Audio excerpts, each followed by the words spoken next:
Welcome, everybody. Welcome to the Legendarium podcast. I am your host, Craig Hanks, and I am joined today by two special guests, Ken and Julia. How are you guys? Doing great. Hi. Hi, Julia. Hi, Ken. Now, Julia and Ken are obviously, first of all, very shy, and we're going to bring them out of their shells. But also, they're the co-authors of an upcoming book. It's the start of a new series, as I understand it, the Phoenix Hoard series. And the new book is, I should say, I think I said it's coming up, but by the time you all hear this, it will have already come out. So we're going to be talking about Ebony Gate here at the end of the podcast. And it sounds pretty interesting. So I want to get the pitch from these guys, but we'll wait for a few minutes to get that. Let's see, what am I supposed to do? Oh yeah, the thing I do every time, housekeeping. Go to the legendarium.com. You can find links to past episodes. You can find links to the Discord server where you can join in the conversation, and also the Patreon feed, of course. If you enjoy what we do here and want to support the show, we would much appreciate that. All right, that's all done now. Here's what I want to do is introduce the two of you, Ken and Julia, because I feel like by just saying, here's who I am and here's what my background is, that's going to be a great kickoff for this show entirely. We're going to be talking about the level one out of our 3-level theory, and I'll explain more about that. We're going to be talking a lot about level one, but let's find out why. Ken, tell me a little bit about yourself. My name is Ken Bebelle, and I just got into writing probably about 6-7 years ago. Prior to that, I was a practicing prosthetist, which means I made artificial arms and legs for a living, and I did that for about 25 years. And Julie and I actually started writing when we were very young in middle school, and then we did a couple projects back then, and we picked up again when we were a little older, and after we had gone through lives and kids and so forth. But right now we write Asian-inspired fantasy and science fiction. So Asian-inspired, give me a little bit more with that phrase. It's Asian-inspired meaning what exactly? At a very basic level, we like to set our stories in Asian cities, and we like to incorporate Asian myths. So whether it be ghosts or monsters, so we try to incorporate the kinds of things that our parents talked, the kinds of stories that our parents told us when we were young, and the kinds of myths that we don't see in a whole lot of books that are on the shelf these days. Although it is getting better, so Yeah. we like the fact that it's definitely spreading. Yeah, absolutely. Julia, tell me a little bit about yourself. Hi, I'm Julia V. My job was not as exciting as Ken's. I don't make artificial arms and legs. I'm just a trial lawyer in Silicon Valley. I'm sure you have plenty to do then.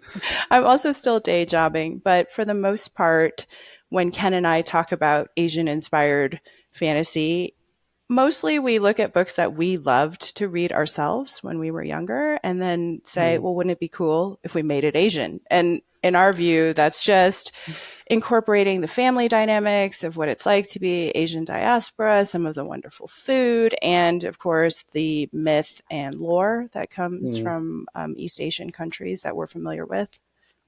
Yeah, it's so what I'm hearing is then the stories are fun, the stories are interesting, but kind of that underlying base layer that it's all built upon is going to be super familiar to somebody who grew up in Western Europe, America, Canada, that sort of thing. Like that's going to be, if you're watching Indiana Jones, whatever, there are certain assumptions you can make about the culture that he operates in that you don't have to question, right?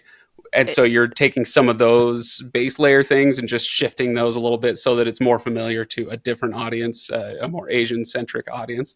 Yeah, Ken and I are Gen Xers. We grew up watching most of the big franchises that everybody in the US is familiar with. I was a huge Tolkien reader. Like we read all the Western stuff, like all the Dragonlance. In fact, Ken, aren't you right now trying to find all the print Dragonlance? I'm lamenting the fact that several years ago I purged a ton of my books from my shelves, and I got rid of my mass market paperback copies of was it the Dragons of Autumn Twilight, that very first Chronicle series with the really bright, vibrant colors. Yeah, they're gone. And I think the first time I tried to look for those on eBay, I think the books were going for like $60 in terrible condition. Mm. Is this where we take our first Legendarium tangent and start going off on, hey, kids, keep your physical media. Oh, if yeah, you love definitely. it, keep it. It's a lot of people are running into that with, you'll buy a title on Prime Video or something, and you're not renting it, you're buying it. You pay the $20, you get it in your library, and then all of a sudden they're like, yeah, we're not going to offer this title anymore. And they yank it out of your library without telling you. Mm-hmm. And you're like, wait a minute, what, didn't I spend $20 on that? And they say, no, you spent $20 for the rights to stream what we have in our library. And it's all messy. And keep your books, everybody. I mean, you're talking to people who grew up with cassettes. So we all have inherent distrust of digital media. Absolutely. Yeah. And which, of course, is making a comeback now, along with vinyl. I love watching Gen Zers and their cassette players. It's adorable. Ken, I did notice one thing in your bio that I did want to point out that was just fabulous. How you got into prosthetics. Let's see. Many kids who love science fiction become engineers or astrophysicists or comic book artists. I turned my childhood love of Star Wars into a career in prosthetics, which of course made me think, all right, here's 9-year-old Ken sitting down, watching The Empire Strikes Back. Luke Skywalker gets his hand chopped off, gets back to the Millennium Falcon, and then you get that great shot with the flap on the back of the hand with the gears underneath it, and they close it up, and 9-year-old Ken going, what? How do I do that? Tell me it was something along these lines. Yeah, it was. Like Julia said, we grew up watching all those TV shows and movies, and for me, Star Wars was just like I lived and breathed it when I was really little. And watching Luke get his hand, that just set me off on this path. So I was one of those weird kids that, when high school ended, I said, I just need to find a place where I can go to college and learn how to do something in prosthetics. And from my senior year in high school, I was singularly focused on doing that, and ended up spending the next 25 years of my life doing it. And even to the point where much later in my career, when I started teaching at local colleges, I put together a 3-hour presentation on prosthetics, and the first 15 minutes was just Star Wars clips and anime clips and all this just different pop culture of characters getting their limbs cut off and replaced with, really cool gadgets. It was a great way to open the conversation and definitely keep everybody awake for at least the first 15 minutes. Did you ever get to work with any individual patients, or was this all a lot of like classroom research, kind of behind the scenes kind of thing? Oh no, most of my 25 years was all seeing patients. So my day to day was seeing patients come in, fitting them with arms and legs, getting them back up and walking, getting them back up and going to work and things like that. So it was a very clinical, very rewarding job. Yeah, no kidding. Well, yes, okay, fine, rewarding, delightful, really cool, all also, that stuff. Yes. But really, I just want to imagine you in the clinic with somebody who has several prosthetics, and you get to tell them you're more machine now than man. Oh yeah, yeah. That's in my imagination also. In more than one occasion, I would have a patient come in with a shopping bag or a duffel bag full of arms and legs and say like, all right, I broke all of these. I need you to fix them all. Oh, that's awesome. That's awesome. Okay. So speaking of Star Wars, et cetera, we were talking a little bit before we turned on the microphones here about what we might discuss today. And I want to talk to you guys about level 1. And here's why. Well, because level 1 has been getting shortchanged on this podcast and everywhere else for that matter. And I'm here to use you guys to help me correct the record here. So I'll give people, including you, a little refresher on what the 3-level theory is. If you have heard this a million times on the podcast, just hit the fast forward button for a couple minutes. That's fine. But if you're new to this, if you don't know what I'm talking about, the 3-level theory is something that we came up with way back, I think in like 2014 when we were talking about Mistborn. And it's this idea that I had that stories, this isn't the only way to think about stories, but one way to think about them is that they exist or can exist on 3 different levels. And the first level, that base level, is the story itself, the plot, the action, the story, for lack of a better word. And level 2 is when we get into the social and political commentary. So a great example of that would be something like South Park. South Park is the ultimate level 2 story. The Simpsons might be something else. 1984 would be maybe a more highbrow version of a level 2 story. And then you get to level 3, and that's the personal or interpersonal commentary. How do we view ourselves? How do we improve? How do we relate to those closest to us, right? So the more intimate type of commentary.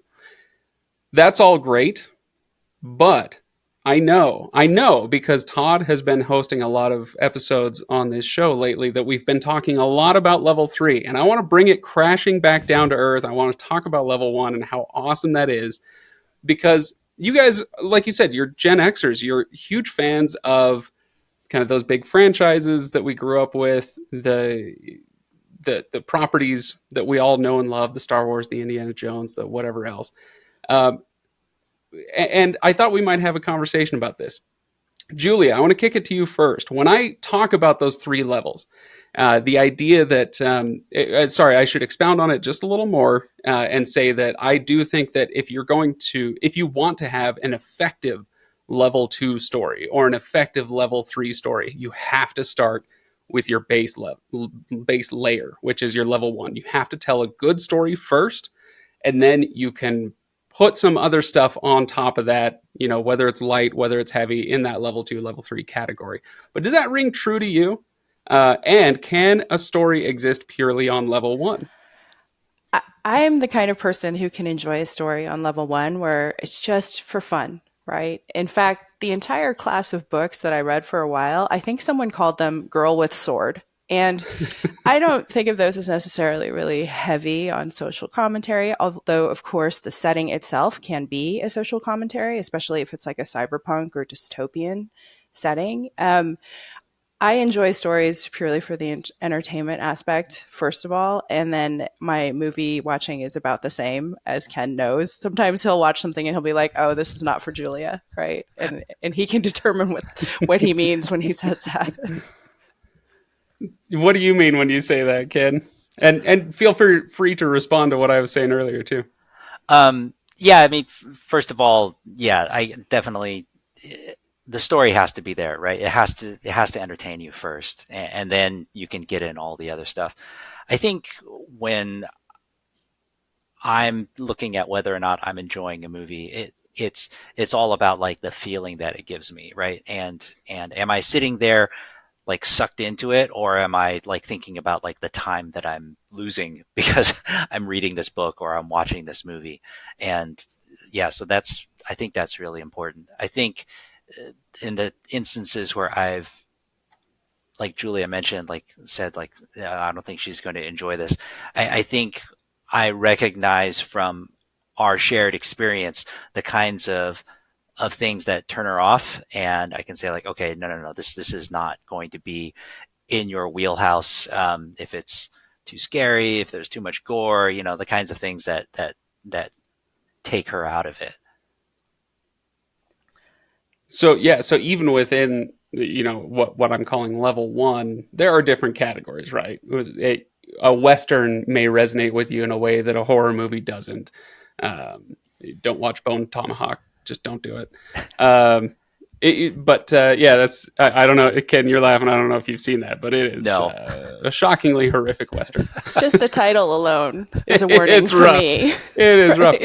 So, okay, so just go on, Ken. No, I was going to say, like, for me, the fact that if I turn on the TV and National Treasure is playing, and it doesn't really matter where it is in the movie, and I'll end up watching it all the way to the end. You know, like that's not highbrow entertainment, but it's a really damn good story that hits all like the sweet spots for me, right? Like the secret rooms and the puzzles and like the hidden societies, like that kind of stuff really appeals to me. And I think it's when the story appeals to you on that kind of level, it doesn't really matter like what kind of mood you're in. It just puts you into the mood and you're like, oh wow, okay, I'm going to sit down and lose the next 2 hours, but I don't mind. No, Yeah, absolutely. it's how I feel about like James Bond or Tomb Raider, right? Like they're movies that I really enjoy, but I don't know that you could say that there was a real deep psychological meaning or lesson you could take away from these stories.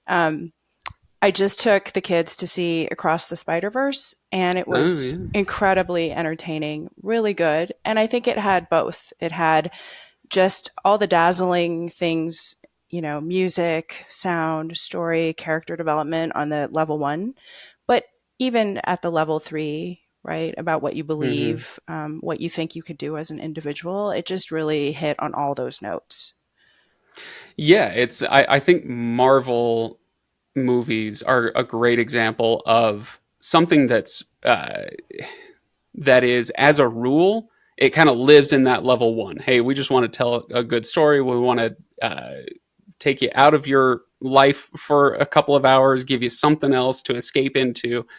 And then when they're able to, when it makes sense, they pop up into especially that level three, that personal and interpersonal commentary of how we relate to ourselves and others. But every once in a while, they even do level two as well. My favorite example from Marvel for that is Captain America and the Winter Soldier. Um, but anyway, that's maybe a different discussion for a different day. But I love that Marvel knows that, yeah, sometimes they've earned the right to kind of like pop up and give you something in those upper levels that they've earned by telling you a good story that makes you care about the characters, care about the consequences, that sort of thing.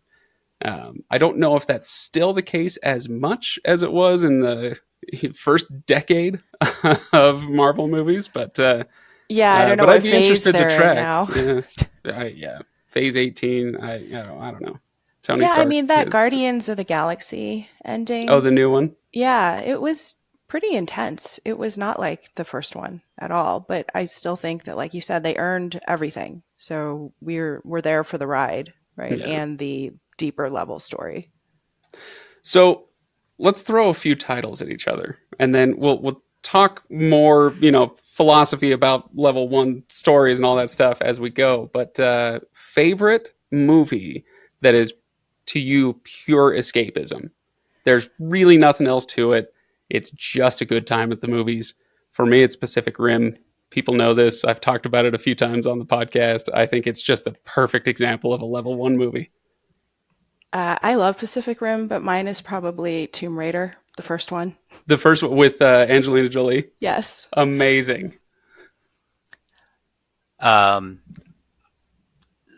because I rewatched it twice just recently, I got to say John Wick, Oh my because gosh, that's yeah. just The best. it to me. It's got all the kinds of things that I like from Tomb Raider and from National Treasure. Just all the secrets, and then all the amazing action sequences as well.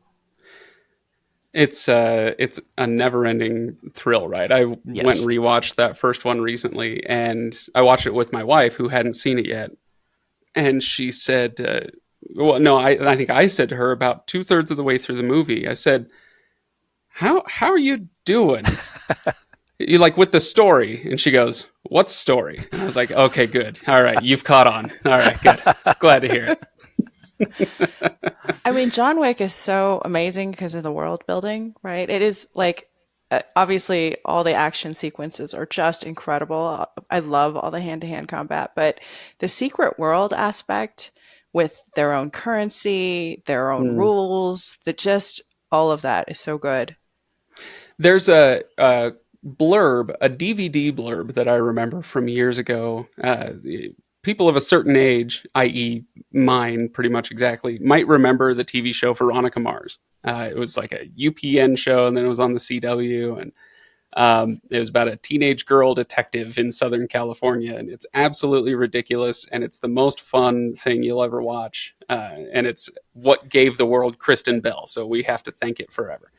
But on the DVD cover, there was a quote from Stephen King, of all people, and he said, "It bears little resemblance to life as I know it, yet I can't look away." And that's always stuck with me as a way to describe a movie, or a lot of movies or stories. I mean, I want to keep throwing books in there too, but stories that aren't, we're not trying to learn some grand lesson here. John Wick is not teaching us anything about how to live our lives. At least I hope not.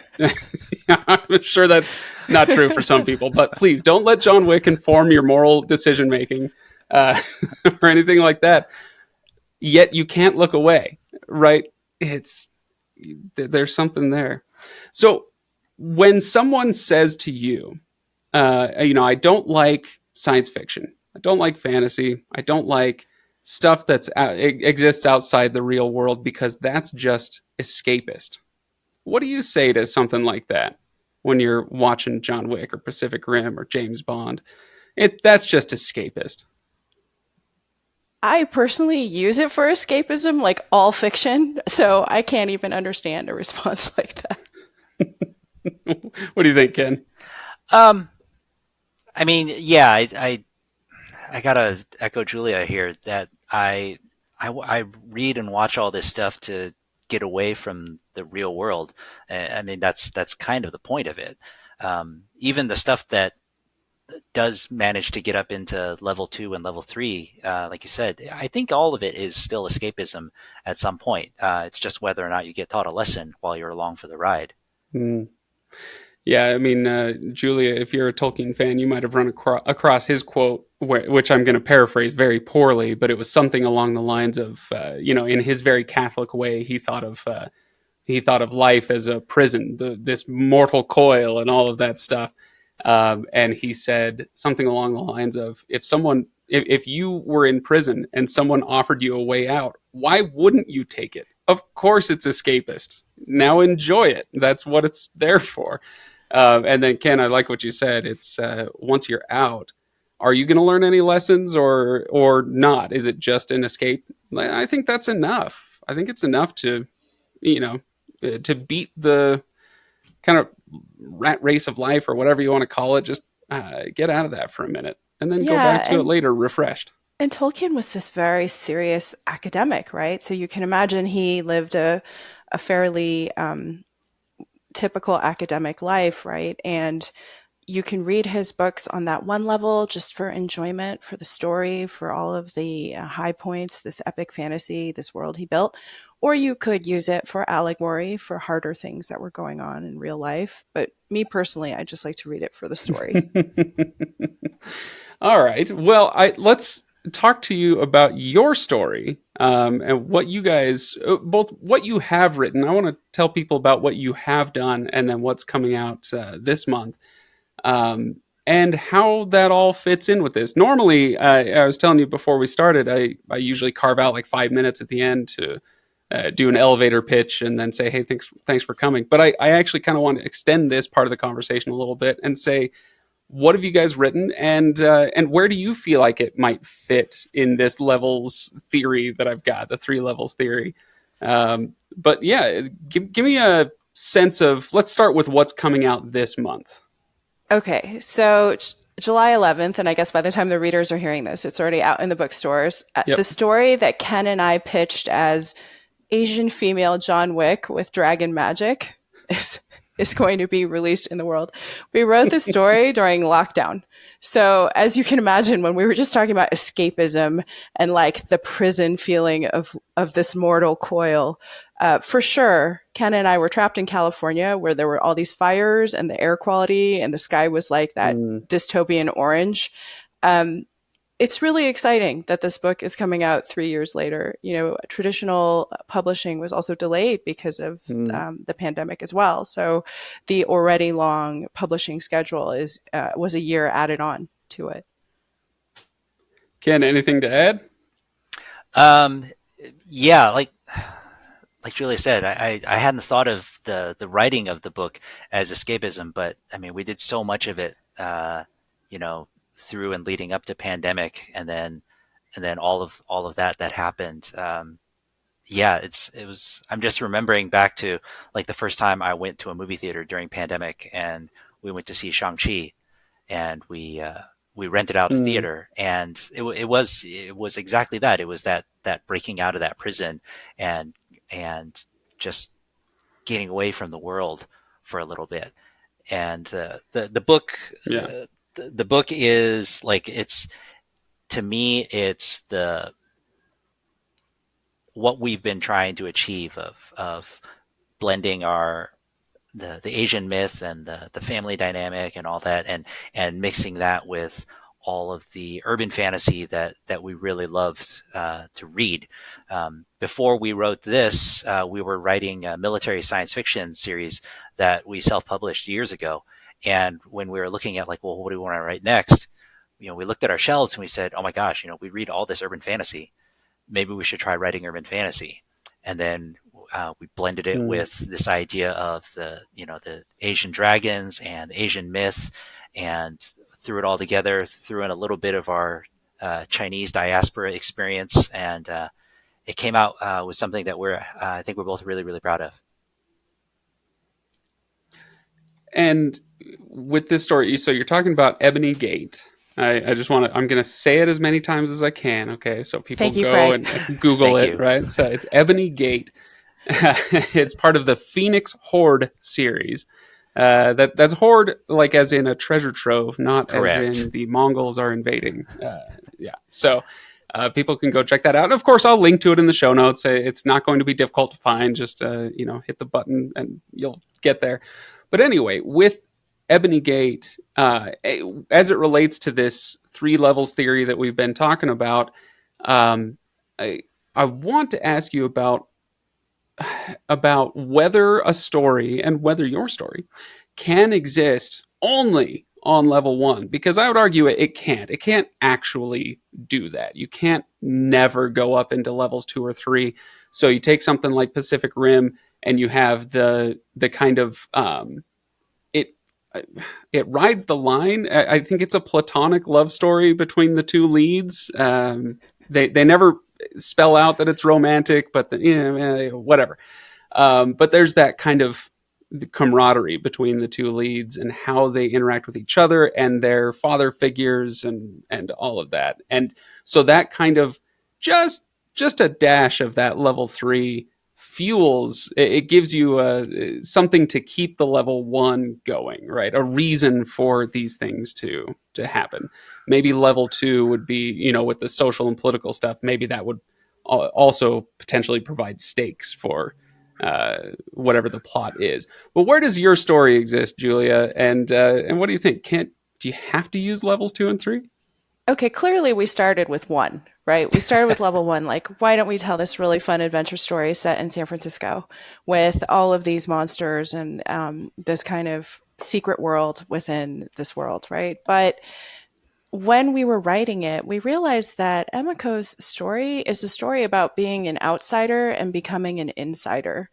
And that's a level 3 theme, Mm. right? Because most of us can understand that feeling of going to a new world, right? Whether you go away to school or you move, most of us have like a different set of rules that we're navigating between home and school. It's obviously more pronounced in a science fiction and fantasy story where the Mm. second set of rules is magic, right? Yeah. And at the beginning But of it's Ebony like you Gate, say, it's a very. Sorry, go ahead, Ken. I was going to say at the beginning of Ebony Gate, Emiko is also exiled from her family. She's self-exiled from her family, and so Mm. there was a lot of that, I think, baked in that we figured out in the writing about how a lot of this was also going to be about her getting back to her family and kind of figuring out her place there as well. And I want to ask the two of you a kind of uh, a different question. Actually, I'm trying to decide if I want to hold off on this. No, let's stick with this. Okay, so I'll leave that question for later. So we've got family dynamics. We've got is she going on an adventure? Give us a little bit about what she's up to. Oh, so yes, Emiko is just making her way in San Francisco when a death god shows up on her doorstep, and he's holding a blood debt As they do. against yeah, well, as they do, yes. Well, when your mother is like Emiko's mother, and she gets into all kinds of shenanigans, and then those shenanigans fall on Emiko's doorstep, and she has to pick it up. So she needs to satisfy this blood debt and help the death god close a gate to the underworld that's in the middle of San Francisco. And she has 2 days to do it. In the middle of Golden Gate Park. Yes, yeah. And she has 2 days to do it, or else either the ghost will overrun San Francisco or the death god will use her soul to re-anchor a new door and close it.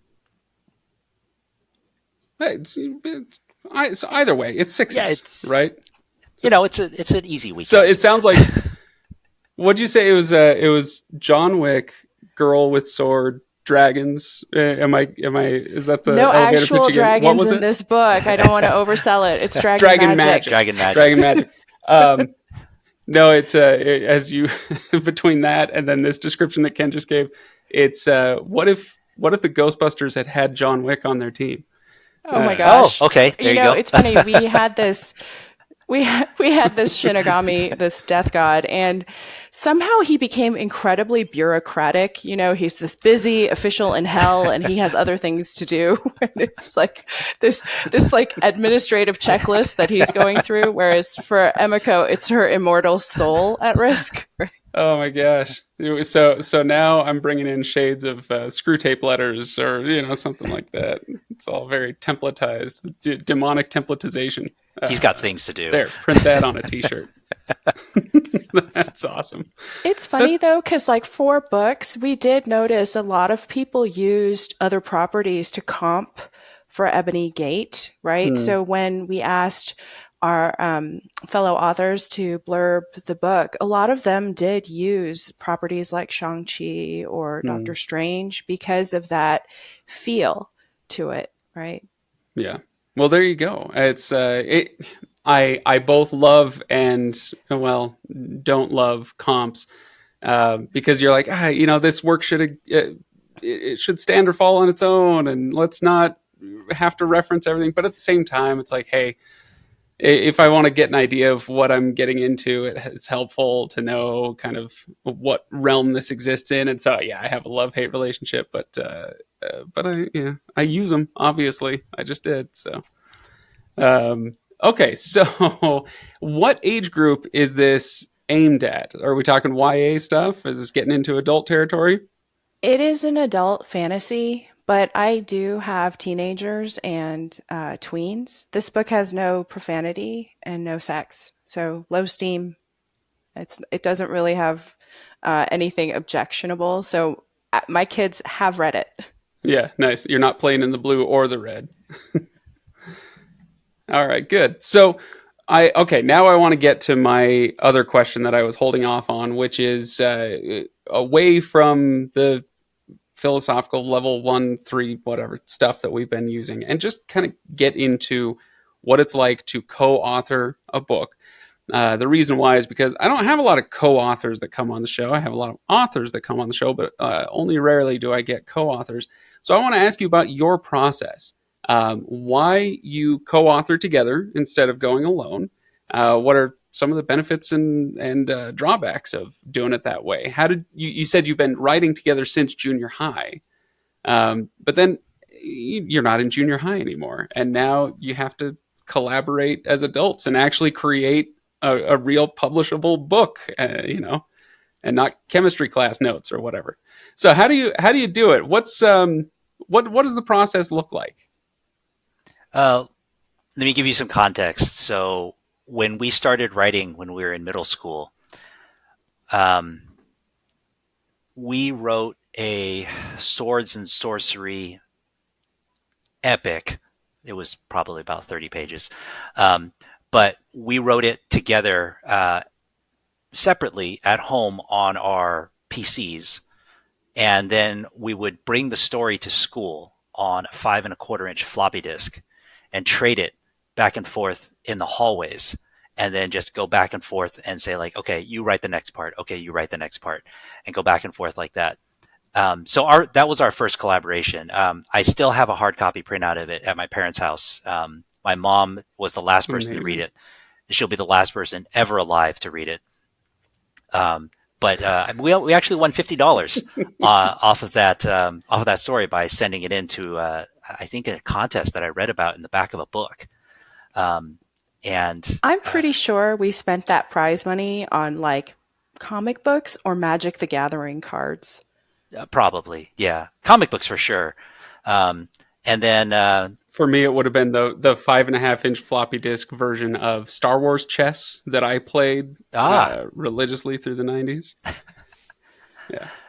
so Yeah, I yeah, mean, thank goodness for technology because we have Google Docs. yeah. Right? Exactly. Yeah, it does streamline the process a little bit. Ken, I'm sorry, you're on a little bit of a delay, so we've been talking over you, but go on.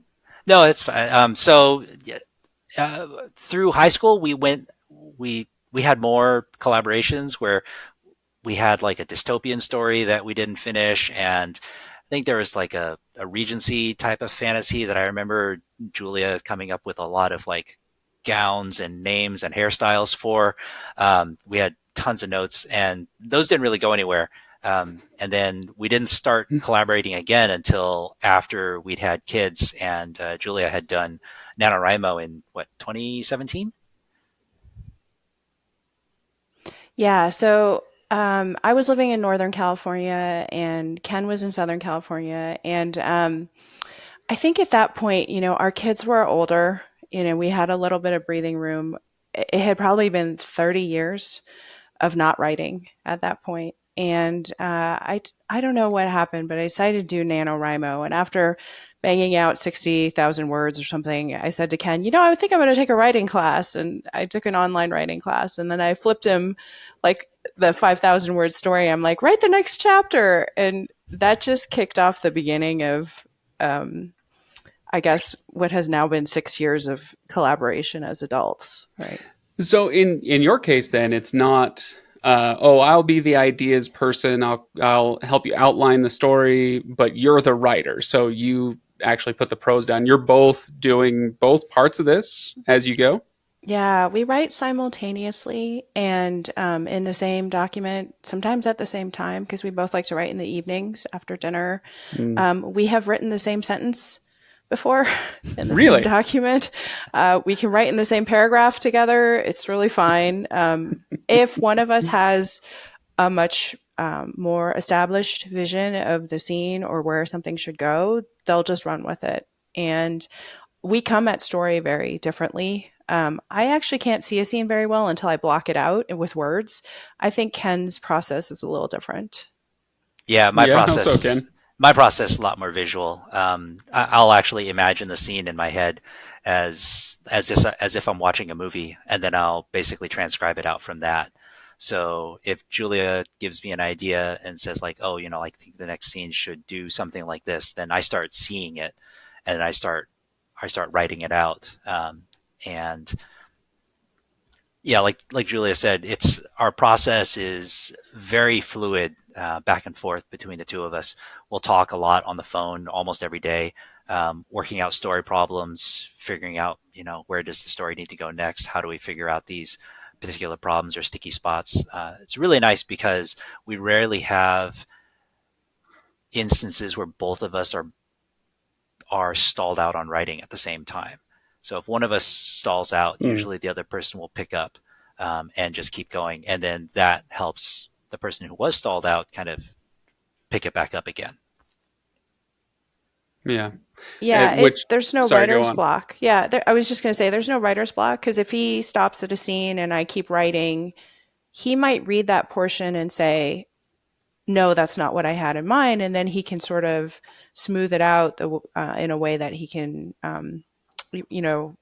get it going with the rest of his scene. Whereas for Mm-hmm. me, I typically like to pace it out, right? So I am very outline driven, even though we will deviate wildly from from our draft outlines and synopses before we are actually drafting.